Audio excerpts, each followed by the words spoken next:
Bonjour, on commence le chapitre 2, premier principe de la thermodynamique. Avant d'entamer ce chapitre, on a besoin de quelques rappels mathématiques. On va parler de différentiel total. On va définir une différentielle totale et on va définir aussi une fonction d'état. Alors, soit une fonction f de x, y, on appelle différentiel total du premier ordre d'une fonction fx, y, l'expression df, d rang f sur dx avec y constante fois dx, plus df sur dy avec x constante dy.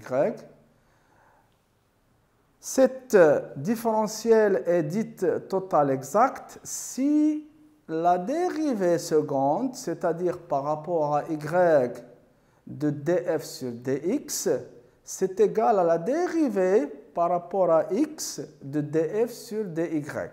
C'est-à-dire, on inverse, on fait la dérivée la première fois par y et après, on dérive par rapport à x.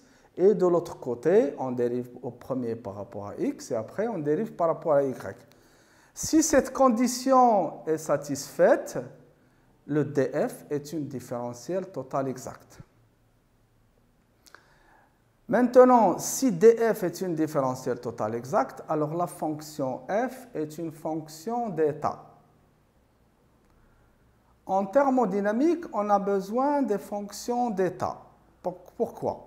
Parce qu'on passe d'un état 1 à un état 2, par exemple, ou un état initial à un état final. Alors, si la fonction f qu'on étudie est une fonction d'état, alors sa variation ne va dépendre que de l'état initial et de l'état final. Et ça va simplifier pas mal de choses. Alors, dans ces conditions, le chemin suivi n'est pas important. Qu'on passe par un chemin 1, ou un chemin 2, ou un chemin 3, la même chose. La variation ne dépend que de l'état final et de l'état initial. Alors maintenant,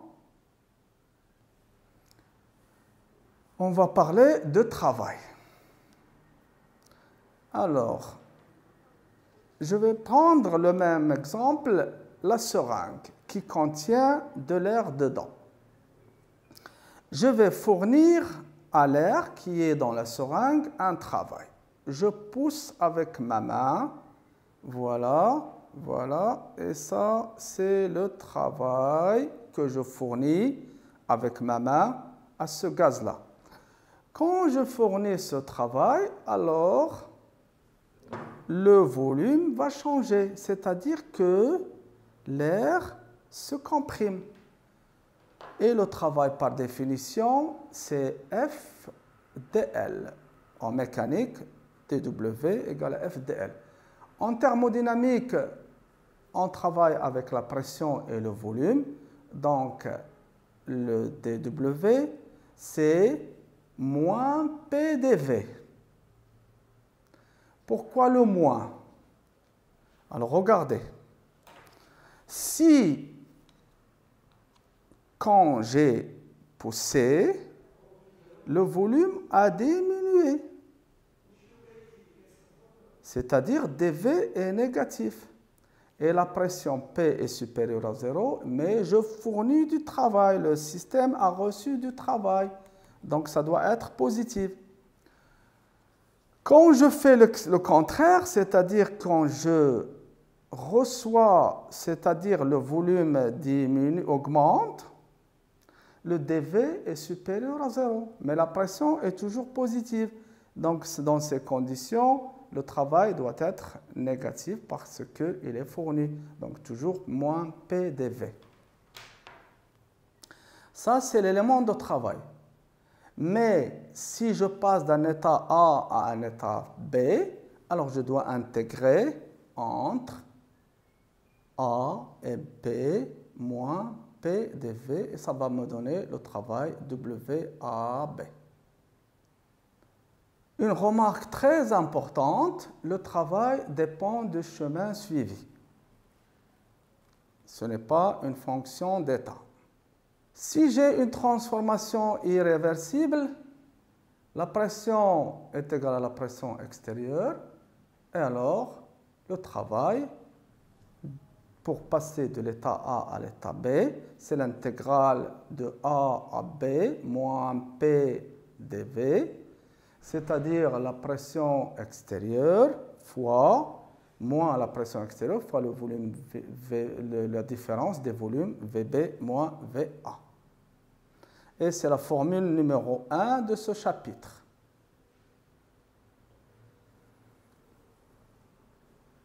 Alors, le travail dans le diagramme de Clapeyron qu'on a vu au chapitre 1, si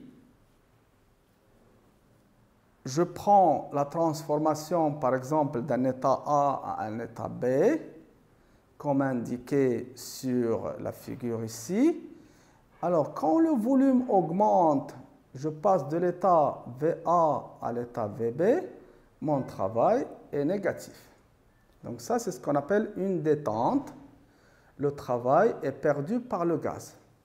Si au contraire, je comprime le gaz, donc on a une compression, et le volume, je passe du volume A à VB, et le volume VB est inférieur à VA bien sûr, dans ces conditions-là, le travail WAB est positif, et c'est un travail reçu par le gaz. Dans le diagramme de Clapeyron, on voit un espace assuré, une surface, si vous voulez, ou un air, entre la courbe PV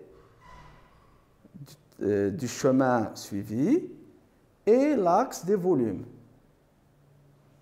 Cet espace, ou cet air, c'est le travail soit fourni, soit reçu par le gaz, ça dépend de son signe.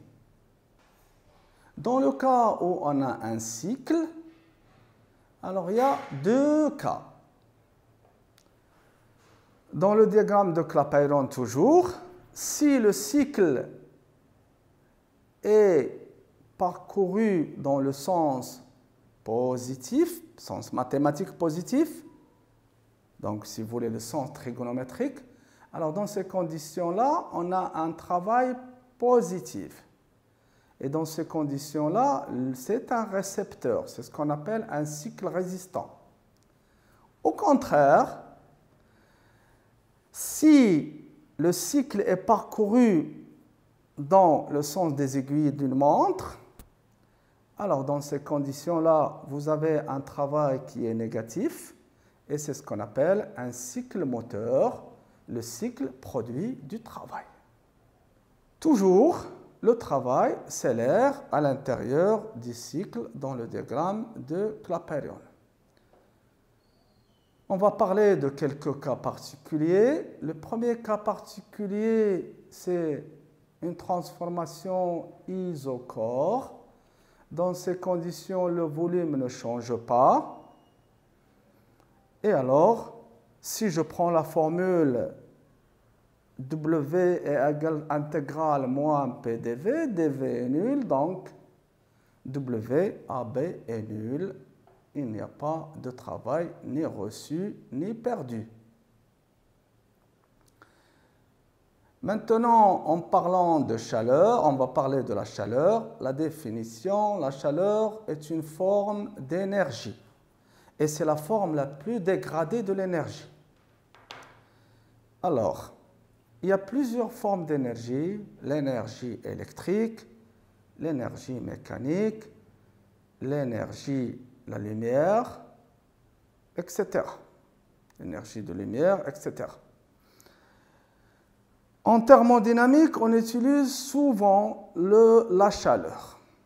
Parce que les processus thermodynamiques, dans un processus thermodynamique, il y a parfois chauffage, il y a parfois refroidissement. Donc le système soit reçoit de la chaleur, soit perd de la chaleur.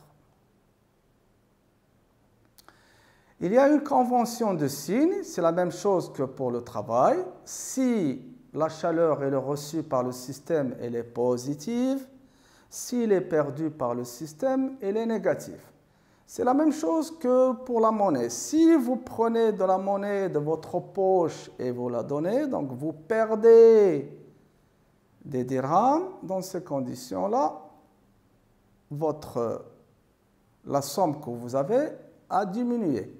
Si vous gagnez de l'argent, vous la mettez dans votre poche, dans ces conditions, vous avez plus. Donc ça, positif. C'est la convention de Si. L'unité de chaleur dans le système international, c'est le joule, mais il y a aussi la calorie. Une calorie, c'est 4,18 joules. Maintenant, on va passer au principe des échanges de chaleur et on va prendre un système isolé formé de deux corps, A et B. Et supposons que QA est la quantité de chaleur perdue par A, bon, je suppose que c'est le corps qui perd de la chaleur, et QB la quantité de chaleur reçue par B, c'est-à-dire c'est celui qui reçoit la chaleur. Alors, nous avons déjà vu ça, le principe 0, QA plus QB est égal à 0.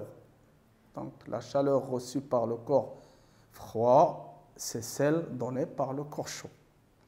Alors, il y a trois modes de transfert de chaleur. Il y a la conduction, et c'est une propagation sans transport de matière. Il y a la convection, qui est un échange par transport de matière chauffée. Il y a le rayonnement, et c'est la propagation sous forme d'ondes électromagnétiques. Maintenant, passons aux capacités calorifiques. Alors, lorsqu'un corps absorbe une quantité de chaleur dQ et que sa température passe de T à T plus dt, on définit sa capacité calorifique par C égale la variation dQ sur la variation de température dt. Donc, on peut voir que dQ se mesure en joules et le dt se mesure en Kelvin. Donc, vous avez des joules par Kelvin dans le système international. À partir de cette formule, on peut déterminer la chaleur dQ. dQ égale à C dt et Q égale intégrale de dQ, c'est-à-dire intégrale de C de T dt. Alors, C peut dépendre de la température. Maintenant, on parle aussi de chaleur massique, Cm, quand on a une masse. Alors, pour une masse d'un corps homogène, sa capacité calorifique, c'est Cm, c'est C sur la masse. Donc, c'est la capacité calorifique C sur la masse M.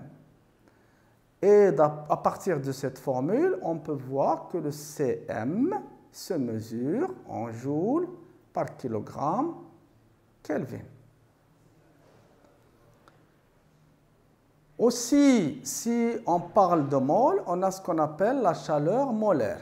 Alors, la chaleur molaire, Cm, c'est la capacité calorifique d'une mole d'un corps donné, c'est-à-dire Cm égale à C sur petit n. Et il se mesure en joules par mol Kelvin. Bien sûr que le nombre de moles, c'est la masse sur la masse molaire. Alors, quand on a la pression ou le volume sont constants, quand ils sont constants, on parle de capacité calorifique à pression constante et de capacité calorifique à volume constant. Quand la pression est constante, vous avez Cp égale à dQp sur dt, ce qui va nous donner Cp avec bien sûr Cp. Si je travaille avec les masses ou je travaille avec les moles, je peux définir le Cp calorifique, donc le Cp massique ou Cp molaire. Donc le Cp massique, c'est Cp sur petit m, tandis que le molaire, c'est Cp sur n. Maintenant, si j'ai le volume qui est constant, dans ces conditions-là, je parle de CV, et c'est la même chose. Est-ce que je travaille avec des masses ou des moles? Remarque, d'une manière générale, pour les solides et les liquides, on a approximativement Cp égale à Cv égale à C. Par exemple, je prends l'eau. C de l'eau, c'est 1 calorie par gramme par degré Celsius. Pour les gaz, en général, Cp est différent de Cv et on pose gamma égale à Cp sur Cv et en général, Cp est plus grand que Cv et Cp, c'est le plus commode à déterminer expérimentalement. Les expressions de la chaleur. Alors, ça dépend dans quel diagramme on travaille. Si je travaille dans le diagramme TP, on pose Cp, on travaille dans le diagramme TP, je travaille avec Cp et je travaille avec la température et la pression. Donc, Tq, c'est Cp dt plus HdP.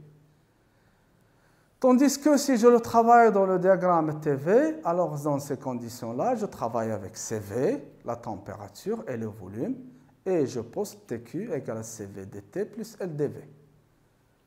Si je travaille dans le diagramme de Clapeyron PV, dans ces conditions-là, je dois travailler avec P et V, et je pose dQ égale à lambda dP plus mu dV. Alors les paramètres Cp, Cv, H, L, lambda, etc. sont des coefficients calorimétriques qui dépendent du corps étudié. Bon, on va voir qu'en général, on prend des transformations soit à pression constante, dans ces conditions-là, dP va s'éliminer, soit on travaille avec des transformations à température constante, et dans ces conditions-là, le dt va partir. Si je travaille avec des transformations isochores, le volume va partir et souvent c'est comme ça que ça marche. Pour les gaz parfaits, on montre que Cv, Cp, L et H sont donnés par les formules que vous voyez sur le diapo. Maintenant, passons aux chaleurs latentes. Les chaleurs latentes, ou bien si vous voulez cachées, ce sont des chaleurs qui se manifestent quand on a un changement d'état. Les changements d'état, on peut passer d'un gaz. Par exemple, je prends l'état gazeux et je veux transformer mon système, mes particules, à un liquide. Ou bien, je veux les transformer à un solide. Donc, pour passer normalement d'un solide à un liquide, on chauffe, il faut chauffer. Aussi, pour passer du liquide au gaz, on peut encore chauffer et ça donne un gaz. Mais dans cette transformation, il y a ce qu'on appelle la chaleur latente. Alors, la chaleur latente, par définition, c'est la chaleur nécessaire pour faire passer 1 kg d'un corps pur de la phase 1 à la phase 2, c'est-à-dire la phase gaz à la phase liquide, par exemple, la phase solide à la phase liquide, par exemple. C'est la chaleur associée à un changement d'état, c'est-à-dire, on suppose qu'on a un changement d'état avec pression constante et température constante. Par exemple, on va donner l'exemple de l'eau qui est plus simple. L'eau, quand on chauffe l'eau jusqu'à 100 degrés Celsius, il va passer de l'état liquide à l'état gaz. Mais la température T ne change pas, 100 degrés Celsius.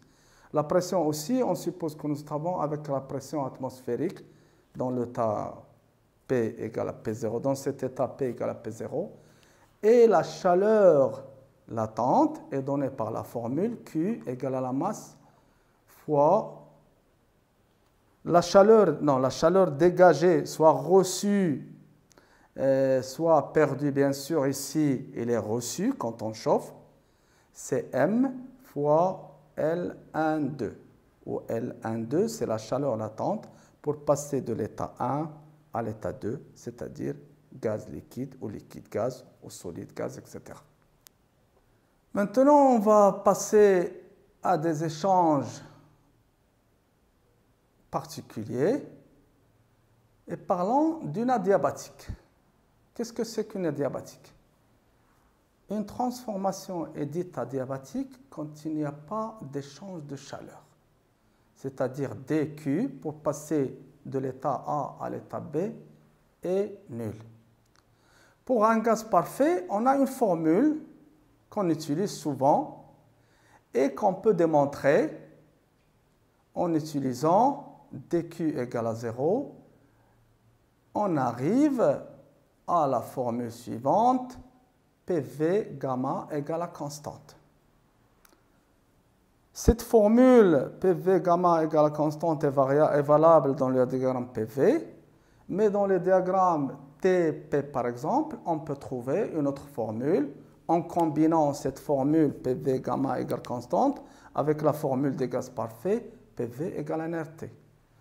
Si par exemple je travaille dans le diagramme VT, je peux trouver une autre formule en combinant la formule PV gamma égale constante avec la formule PV égale nRT et j'aurai une autre formule. Maintenant, on va essayer de tracer le diagramme d'une adiabatique et d'une isotherme pour un gaz parfait dans le diagramme de Clapeyron. Alors, dans le diagramme de Clapeyron, la diabatique, c'est PV gamma égale à constante. L'isotherme T égale à constante, c'est-à-dire PV égale constante. Et vous voyez ici, la diabatique, la pente de la diabatique est plus grande que la pente de l'isotherme. Parce que vous avez le gamma qui est PV gamma à la puissance gamma. Quand vous faites la dérivée pour trouver la pente, le gamma il intervient et le gamma c'est Cp sur Cv et Cp supérieur à Cv. Donc vous avez une pente de la diabatique plus grande que celle de l'isotherme. Maintenant, passons au premier principe de la thermodynamique et parlons d'énergie interne. Alors, l'énergie interne U d'un système dépend uniquement de son état thermodynamique. Il comprend l'énergie cinétique, l'énergie potentielle d'interaction et l'énergie des couches électroniques et nucléaires des particules.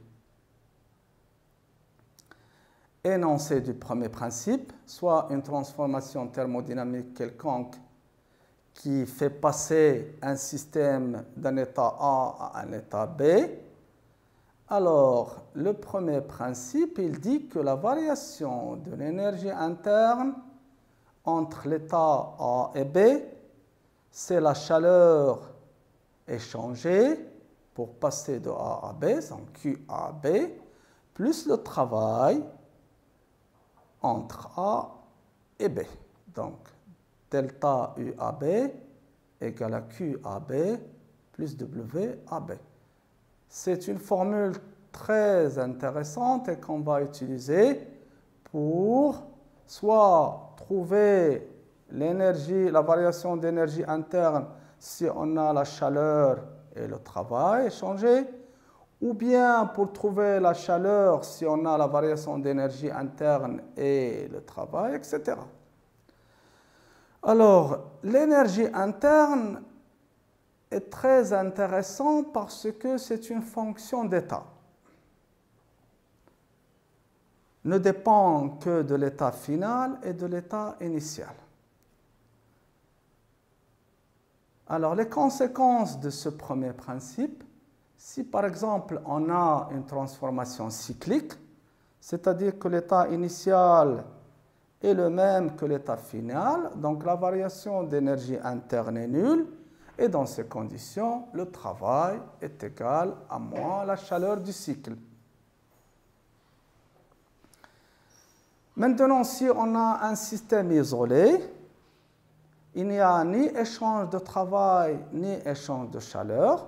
Dans ces conditions-là, on a W égale à Q égale 0. Et encore, DU est nul, donc l'énergie interne est une constante. Maintenant, on va passer aux transformations réversibles infinitésimales et on va essayer de trouver des relations qui correspondent à ces transformations. Alors, d'après le premier principe, du égale dq plus dw, je travaille maintenant dans le diagramme TV. Je remplace dq par cv dt plus ldv. Je remplace dw par moins p dv, ce qui va me donner du égale à cv dt plus l moins p dv. D'autre part, si j'écris u en fonction de t et v, j'aurai du égale à du sur dt dt plus du sur dv dv. En comparant les deux expressions précédentes de du, on a cv égale à du sur dt à volume constant et L moins P égale à du sur dV à température constante. On va prendre un cas particulier de transformation qui est isochore, c'est-à-dire que je prends un volume constant. Dans ces conditions, on a un travail qui est nul. Et dans ces conditions, du égale à cv dt, ce qui va donner exactement variation d'énergie interne égale l'intégrale cv dt égale à q à volume constant. Maintenant, on va passer à un cas particulier de gaz parfait. Dans le cas du gaz parfait, on a vu que, si vous vous rappelez, L moins P, donc on a vu que le L c'était P, la pression égale à P. Ce qui va nous donner du égale à cv dt, c'est ce qu'on appelle la loi de Joule. Et cette loi est utilisée si on veut calculer la variation d'énergie interne. Et surtout, si la transformation est isotherme, vous avez une variation nulle. Ce qui va me donner delta U égale à CV delta T, ou bien CV température 2 moins température 1. Et si je veux travailler avec la pression et le volume, j'utilise la formule PV égale nRT et j'aurai nR sur gamma moins 1, P2V2 sur nR, moins P1V1 sur nR. Donc ça dépend, est-ce que j'ai les volumes ou les températures pour calculer ma variation d'énergie interne. Soit encore, si vous voulez, delta U12 égale 1 sur gamma moins 1, P2V2 moins P1V1. Et voilà, le chapitre est terminé.